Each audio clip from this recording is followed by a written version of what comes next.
Hey everybody, welcome to Pop Culture Philosophers. I'm Rockin Robbie Billups, and today I'm going to be talking about my top 5 Brian Michael Bendis comic books.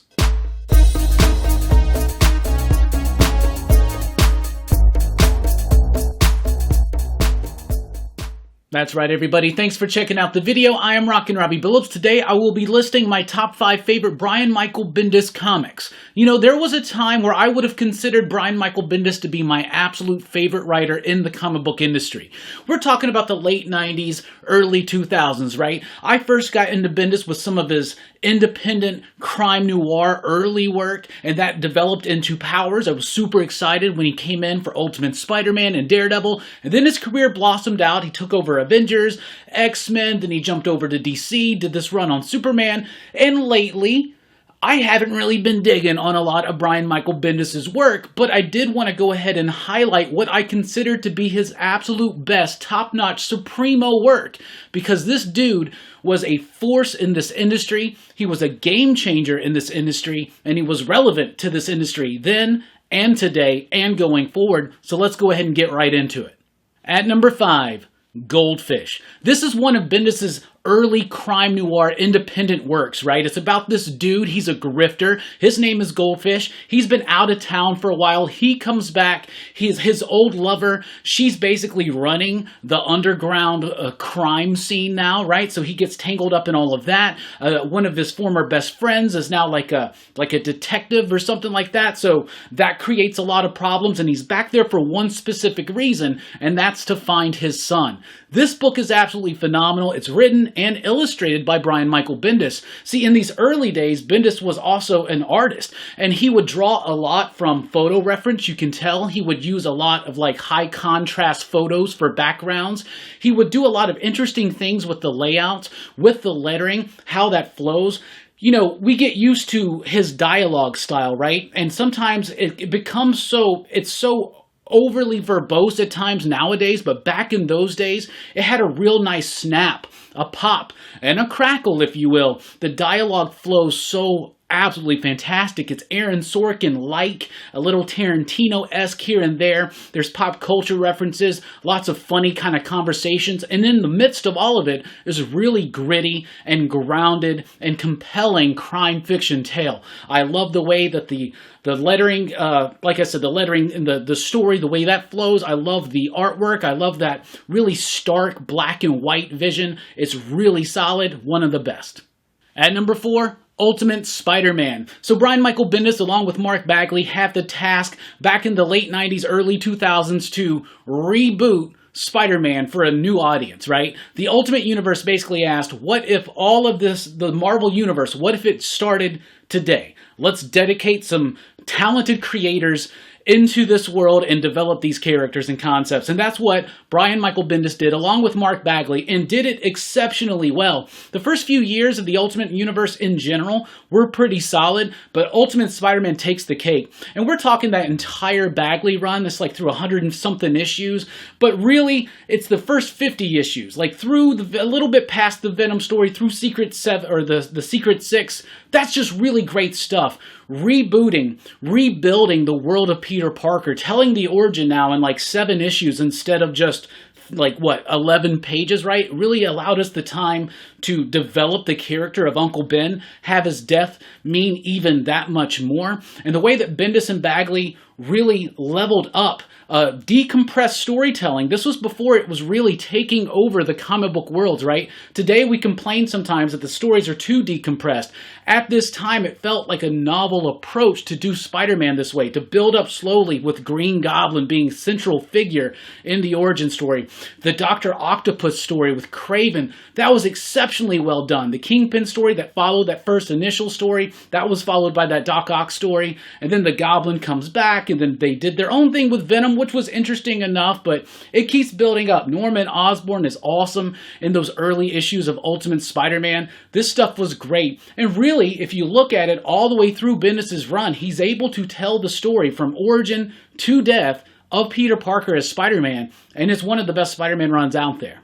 At number 3, I'm going Powers. In particular, the very first volume of Powers. Volume 2 of Powers was alright, and Volume 3 left a lot to be desired in my opinion, but the first volume of Powers blew my mind. I love this. This was the first time I was in on the ground floor for a Brian Michael Bendis project. I remember the first time I heard about Powers, I had it pre-ordered. I was like the first person probably in existence, or at least in my town, to be like, I want Powers. The comic shop dudes were like, what's that? And I was like, it's a new book by Brian Michael Bendis. It was also illustrated by Michael Avon Oeming, who had a really neat, kind of at that time especially, a very kind of, I considered it kind of like a Batman animated series type approach. The line work, the character builds, the anatomy, it all kind of works like that. But this was in a very gritty, grounded, to a point, crime world, right? Colorful, though. Unlike the black and white crime fiction books that Bendis illustrated himself, this one had a little bit more color and a little bit more pop, is because it also focused on superheroes. The very first story was Who Killed Retro Girl, and Retro Girl is a near and dear to everybody's heart superheroine in this world. She gets murdered, and it's about this mystery. So it's about these two detectives that work in the Powers division. They solve homicides involving and based around the superhero world. But they all have their own connections and that are to the superhero world, especially Christian Walker, the main character. And as his story gets revealed, it just keeps widening the scope of this book. I love it. This is some of Bendis's best dialogue that he's ever written, is in the pages of Powers in the first volume, especially early on. Really great concepts, really great superhero work, grounded, but still fantastical at the same time. And you'll see a lot of the tricks that maybe Bendis is accused of overdoing too much nowadays. They really kind of start here, and they're in their purest form, their most energetic form, and it's totally an awesome book. At number 2, Jinx. This was my very first Brian Michael Bendis book. I picked up some issues from Caliber Press. I remember my comic shop guy, he was like, hey, I think you'll like this. I loved it. I had to gather up every single issue, every single thing I found, aka Goldfish. And this is kind of a continuation of that story, or at least it focuses on Goldfish again. So Goldfish as a character is back in this book, and he and a partner are having a dispute. This dude's trying to kill him, and then out of the crazy circumstances of events, they each contain a piece of information about where to find this like $300 million mafia treasure or something like that, right? And then Jinx, the title character, she's a bounty hunter, right? She winds up meeting Goldfish. They kind of hit it off, have a little romantic thing starting to build. Then she finds out that he's a criminal. She's a bounty hunter. And so now that gets all crazy. She finds out about the money, and there's just all this craziness. This is one of Bendis' best books. This is another one that he also illustrates himself. Jinx, that character, incredibly well-rounded. I love the character of Goldfish, but Jinx, to add in that character and build her world out, as well as continuing the story of Goldfish, and I don't remember if this is a prequel to Goldfish. It might be. Anyway, it doesn't matter. To build up more on the character of Goldfish and then add in the additional character of Jinx, make it flow so well. This was executed more strongly than Goldfish was, in my opinion, but it's super solid. A lot of the stuff you'll see about how Bendis does like women characters, like especially Jessica Jones, like the Alias book, which was a contender for this top 5.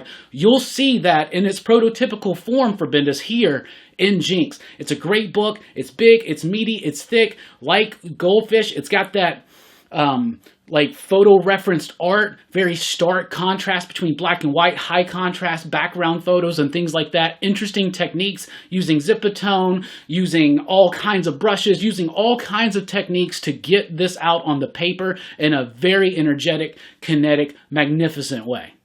And at number 1, Torso. Torso, to me, is by far Bendis' best work, and it's another one that he wrote and illustrated. He also had Mark Andreyko as a co-writer here, but he also illustrates it. And everything I've been saying about the artwork on Jinx and on Goldfish, take that and amp it up a little bit, because this is a tour de force as far as the artwork. The different techniques and styles and ways that he's trying to make these pages visually that we were talking about with Jinx and Goldfish. This is in peak form here. He knows the tricks. He knows what to do. This is based on a real murder up in Cleveland, Ohio. It operates kind of as a sequel to The Untouchables. So Elliot Ness, after the Capone stuff, wound up going to Cleveland, Ohio. Bendis was living in Cleveland at the time. He found out all this information. One of his first cases was the serial killer. And it could be possibly one of the first known serial killers in America of its time or something like that, right? But it's based on a real story that the real true ending never really came out, right? And Bendis kind of found out some stuff, but these torsos just start coming up in the water and they're starting to be found. Elliot Ness dealing with the fallout of everything that you found out about in The Untouchables, and then it's dealing with this murder mystery. Bendis is using actual footage, like images and pictures from the period, from the time when this investigation was going on, and he's using that as reference material in his artwork, throwing some of it in the artwork. It's got a really creepy, eerie tone. If you like movies like Seven, if you like those psychological thrillers of the 90s, I think you'll like this book. It's really, really good. It's not as kitschy with its dialogue. It's a little bit more on the nose. It's a little bit more taking itself incredibly seriously. I know for a while Brian De Palma was going to make a movie based on this. That would have been freaking awesome. And this is what got Todd McFarlane's attention, I believe, and why Bendis then went on to do Sam and Twitch and Hellspawn. Hellspawn is okay, got some great Ashley Wood artwork. Sam and Twitch, though, amazing. And the first time we see him team up with Alex Malik. But Torso, that is a must-read comic book. If you like crime fiction, if you like serial killer stuff, if you like horror comics that are based more in that psychological thriller serial killer realness, you definitely need to check out Torso. I recommend this to so many people, and they usually absolutely love it. So, that's what I think. Those are my top 5 favorite Brian Michael Bendis comics of all time. What are your favorites? Let us know in the comments down below. Thank you so much for checking out the video. Be sure to like, share, and subscribe. And join us over at popculturephilosophers.com for podcasts, blogs, and a whole lot more. I've been Rockin Robbie Billups. Thanks for rocking with us. Keep on reading. Station. Pop, pop, boom.